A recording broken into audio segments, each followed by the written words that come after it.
Big news, Crown Crunchers, the TIG is back. And if you have no idea what I'm talking about, then you are not alone, because barely anybody knows what the TIG is, but let me enlighten you.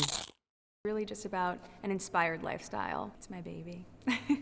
I love it. Before Harry met Meghan, she ran a little-known blog, The TIG, started in 2014, named after one of Meg's fave wines. Goes into conscious living, fashion, and relationships. However, she gave up on it 3 years in after meeting the prince. You are hearing this correctly. The self-proclaimed relationship expert, Meghan Markle, is to preach on her blog about how to build relationships. In case you haven't noticed the irony, Meg's does not have the best track record when it comes to relationships. She doesn't speak to her own father. She doesn't even acknowledge that she has a sister. She has single-handedly managed to sever ties with Harry's family, and now, you won't believe it, they're actually considering moving to a private island. Her blog could literally just say, people are awful. Your only option to combat this is literally to isolate yourself from the entire world by moving to a place where there are no people. But newsflash, Megs, not everyone can afford to move to a private island. What I'm trying to tell you is that I'm just not sure that she's the right person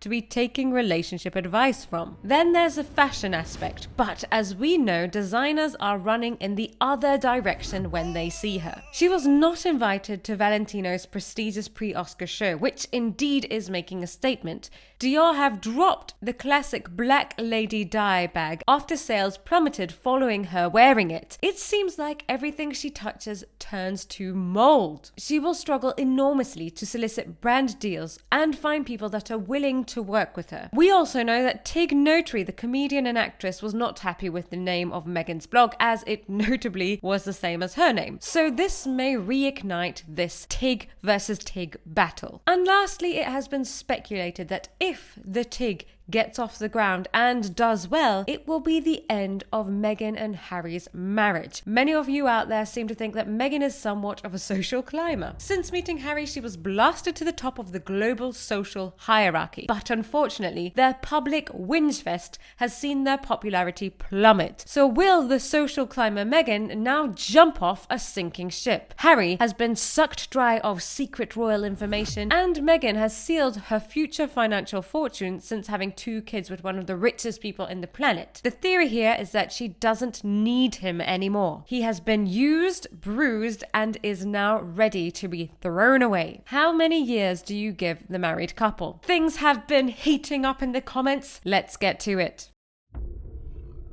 Eleanor says, full circle. Was a TIG influencer, married a prince, and preached from the rooftops how toxic social media is, and here she is, back marching as an influencer, since she failed at absolutely everything she did and does. LOL. Obviously, no, not to listen to her. She says one thing, she does another. She's talking about how we need to focus on saving the planet, but using her private jet to go from A to B constantly. And when she's in Africa helping some of the most poor people on the planet, she has the audacity to talk about how nobody asked her how she was, if she was okay. Also, thank you for asking, because not many people have asked if I'm okay.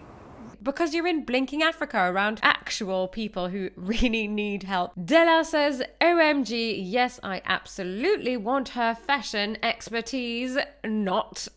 That's the thing. She has so much money, she could look absolutely brilliant. For some reason, I don't know why, she manages to sometimes not put an outfit together quite so well. Maybe she needs a better advisor. Maybe she could speak to Kate's advisor, because Kate manages to put outfits together very, very well, where Meghan is lacking sometimes, I will say, especially in the shoe department. I don't know what is going on with her taste in shoes. Iara, gosh, what a beautiful name that is. Iara says, there are 2 types of people in someone's life. One that lifts you up and others that push you down. Unlucky Harry. I completely agree. I actually have a saying about this. There are 2 types of people in the world. There are your gardeners and your gates. And your gardeners will help you grow, encourage you to blossom, and your gates will stop you and block you from growing and put things in your path. And you need to find your gardeners. So take that advice if you want it. I think we could call Meghan a gate. Tina says, I don't think MM has any influence on anyone. Now, Catherine, she is the influencer. She oozes kindness and grace naturally. And that is the important elements that Meghan is missing. That is what she's not understood. The importance of kindness, the importance of grace, the importance of diplomacy, the importance of not talking badly about people or immediately thinking that people are racist or hate you or whatever reason and not taking any responsibility. There might be a reason other than they're racist, that they don't like you. Maybe it's something to do with your personality, and she really needs to take a look at herself and work on that kindness and work on that empathy rather than blaming people and being a victim immediately of whatever she feels like being a victim of. God knows what it is today. It's probably something else. That is all for today. We will be back very soon, maybe later in the day if we manage to get another video together. We will be talking about Catherine's outfit and why that has Meg's knickers in a twist. Please do give us a thumbs up if you've liked the video, or subscribe. We've got lots of new subscribers this week and we are extremely grateful. So thank you all for being with us. See you in the next one.